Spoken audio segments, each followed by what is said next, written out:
Já o Palmeiras tem números muito bons na temporada, mas desempenho terrível contra times do G6. Você vai ficar impressionado com os números que eu tenho para passar. Fala também do Palmeiras descobrir por que João Paulo Sampaio afastou todo o time sub-17 até o fim da temporada. Últimas de mercado, bastidores, finanças e muito mais. Fala aí, pessoal, eu sou Jorge Nicola, bem-vindos a mais um vídeo do canal. Sempre bom ter vocês por aqui. Sem perder tempo, pedir para deixar like, se inscrever no canal e ativar as notificações. Descobrir por que o Palmeiras afastou todo o elenco sub-17 da reta final do Campeonato Paulista da categoria.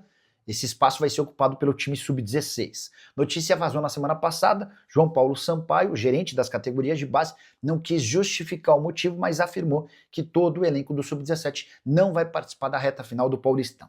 Pois bem, há uma série de comportamentos dos atletas do sub-17 que justificam essa decisão. Alguns jogadores um pouco mais mascarados do que poderiam. Comportamento em treino de determinados atletas também não era tão legal. Mas a gota d'água se deu quando o João Paulo Sampaio descobriu que houve uma festa num sítio com atletas do Palmeiras, mulheres e bebidas. Tudo isso na semana do confronto contra o Grêmio, semifinal do Campeonato Brasileiro Sub-17. O João Paulo não gostou, se irritou e avisou aos atletas que se eles não passassem pelo Grêmio e chegassem à final do Campeonato Brasileiro Sub-17, eles sofreriam punição. O Palmeiras empatou no tempo normal em 1-1, Arena Barueri, e foi eliminado nos pênaltis. A consequência, todos os jogadores do Sub-17 estão afastados até o fim da temporada e não participam do Campeonato Paulista da categoria. Como eu contei, o Sub-16 é quem vai ter a responsabilidade de ficar jogando essa competição. Faz parte do processo de instrução e educação desses atletas.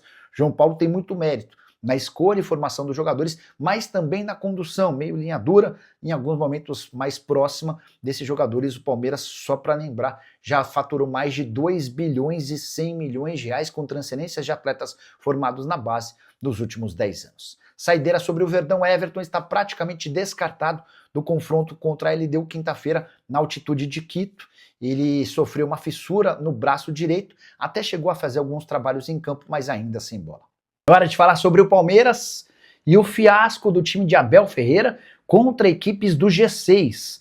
Palmeiras que tem a melhor campanha da história da Libertadores. Palmeiras que é líder do Campeonato Brasileiro depois de 28 rodadas, somou apenas 5 dos 24 pontos disputados contra as 6 melhores equipes no Campeonato Nacional, o famoso G6. Palmeiras venceu o Botafogo por 1-0 fora de casa, empatou com o mesmo Botafogo 0-0 em casa e empatou com o Mirassol em 1-1. Esses foram os únicos 5 pontos somados em 8 partidas contra times que estão melhor colocados no Brasileirão. São também outras 5 derrotas, 2 para o Bahia no turno e no retorno, 2 para o Flamengo no turno e no retorno e para o Cruzeiro, que é adversário do próximo domingo no Allianz Parque, jogo do retorno. E para esse confronto no próximo final de semana, Abel Ferreira já sabe que terá um problema. Piquerez foi expulso depois da partida contra o Flamengo. Segundo o Wilton Pereira Sampaio, que relatou na súmula, o lateral esquerdo uruguaio disse o seguinte: "Você está de sacanagem, veio aqui só para roubar a gente", fecha aspas. Depois dessas palavras, o Wilton aplicou o cartão vermelho no Piquerez. Hora de te atualizar sobre tudo o que aconteceu na vitória do Flamengo por 3-2 contra o Palmeiras.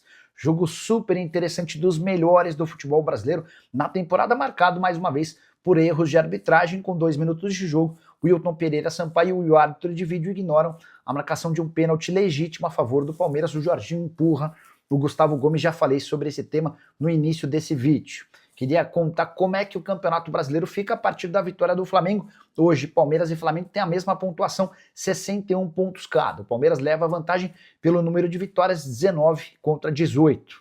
De acordo com a Universidade Federal de Minas Gerais, na parte de matemática, hoje o Verdão tem 48,6% de chances de título contra 48,3% de chances do Flamengo. Campeonato absolutamente equilibrado, que vai ser decidido nas últimas rodadas com toda certeza. O Cruzeiro, na terceira colocação, aparece com apenas 2,8% de chances, vai ficar entre Palmeiras e Flamengo. Com uma observação importante: Palmeiras e Flamengo, que se desgastaram muito nesse domingo, terão partidas extremamente decisivas nos próximos dias. O Palmeiras, por exemplo, pega a LDU em Quito, o Cruzeiro em casa e a LDU em casa, jogos de Libertadores e Brasileiro. Já o Flamengo recebe o Racing no meio de semana, viaja até a Fortaleza enfrentar o Fortaleza no Castelão e depois visita o Racing na Argentina. estão em jogo as semifinais da Libertadores da América e o Campeonato Brasileiro. Queria registrar, antes de mudar de assunto, sobre a discussão entre Abel Ferreira e Felipe Luiz por meio da imprensa. O Abel disse o seguinte, ele deixou no ar que o Flamengo foi ajudado, abre aspas, para o técnico português. O Flamengo é uma excelente equipe, com um excelente treinador e não precisa de outras coisas. O Flamengo é bom o suficiente para dividir o jogo contra qualquer equipe do Brasil. Já Felipe Luiz foi ainda mais enérgico e respondeu: se tem algum clube que não pode reclamar de arbitragem, esse clube é o Palmeiras. Só para registrar ou para completar, contar que Léo Ortiz sofreu um estiramento no ligamento do tornozelo e não deve jogar as 2 partidas contra o Racing, previsão de retorno 10 dias. O que aconteceu hoje no Maracanã foi algo absurdo. O Palmeiras foi roubado na cara de pau. Pênalti não marcado no Gustavo Gomes e no segundo gol do Flamengo, falta clara do Pedro no Bruno Fux. Eu vi muita gente dizendo que não foi falta. E uma das justificativas é de que o Bruno Fux se colocou à frente do Pedro. Cara, eu tô mais para concordar com o Claudio Honor do que para concordar com quem acha que o Bruno entrou na frente do Pedro, mas essa eu não tenho tanta certeza, tá? Agora, boa noite. O Palmeiras hoje não tem moral para reclamar da arbitragem. O Palmeiras ganhou 15 pontos da arbitragem. Foi mais ou menos esse o mote da entrevista do Felipe Luiz. Depois da vitória lá no Maracanã, o Felipe Luiz afirmou o seguinte, abre aspas: se tem alguém que não pode reclamar de arbitragem, é o Palmeiras. Por outro lado, o Abel, quando perguntado, respondeu: o Flamengo é uma excelente equipe, com um excelente treinador e não precisa de outras coisas. O Flamengo é bom o suficiente para dividir o jogo contra qualquer equipe do Brasil. Qual eu não vi os palmeirenses indignados quando o Flamengo foi garfado contra o Botafogo no meio da semana, com também pênalti claríssimo não dado. Você se refere ao lance do Luiz Araújo, pênalti claríssimo, que eu acho que só teve menos repercussão, porque o Flamengo enfiou 3-0 no Botafogo.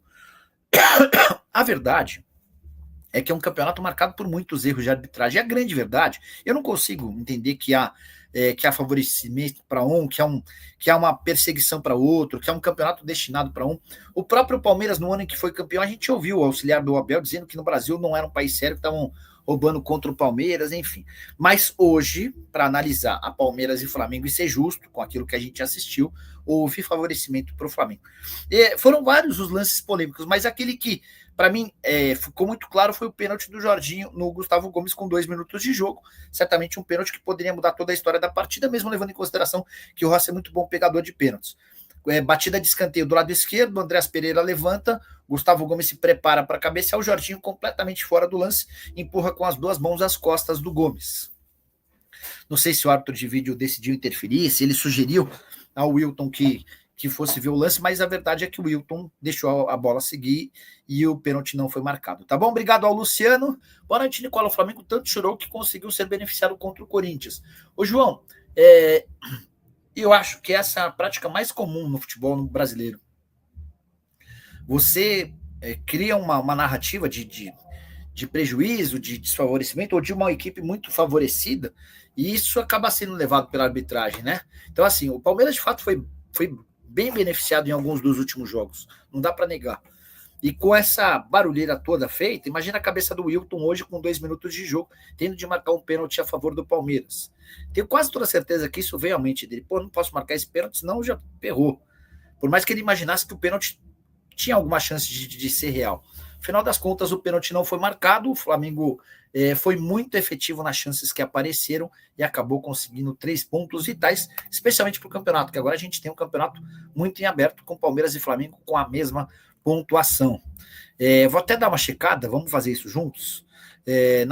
Ao longo dessa semana, os matemáticos de plantão colocavam o Palmeiras com 70% de chances, né? Eu achei uma grande maluquice. Mas vamos dar uma olhada aqui no que diz o pessoal da Universidade Federal de Minas Gerais depois dessa vitória do Flamengo. Probabilidades. Olha como as coisas mudam, quer ver? Os 70% caíram para 48% para o Palmeiras. E o Flamengo, que tinha 30%, 28%, foi para 48%. É muito louco o campeonato, é muito louco.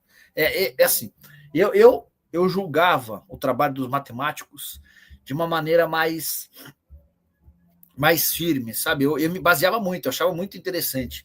Mas quando, numa semana, o que é 70 cai para 48, o que é 28 sobe para 48, cara, eu não sei, eu acho que Acho que eles precisavam ser mais comedidos nas mudanças. Não poderia variar tanto assim, de uma rodada para outra. Não sei se vocês concordam, né? Mas o que está muito claro é que é Palmeiras ou Flamengo, o Cruzeiro aparece com 2,8%, tá bom? Deixa eu dar uma olhada só como é que está a briga contra o rebaixamento. Rebaixamento, embora com ainda muitos jogos, o Sport com 99,8%, o Juventude com 94%, o Fortaleza com 90%.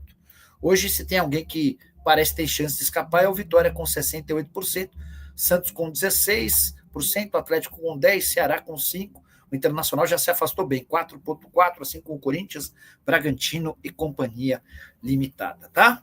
Minha família, ficamos aqui com aquele giro de notícias importantes e atualizados do Palmeiras, informações exclusivas e atualizadas para você não perder nenhum conteúdo. Já chega deixando aquele like maroto, inscreva-se no canal, ativa também o sininho das notificações para você ficar por dentro de todas as atualizações do maior clube brasileiro, combinado? A gente vai ficando por aqui naquele pique, naquele ritmo. Um grande abraço para você, não segue para mais, até o próximo vídeo. Fui, vamos que vamos. Valeu.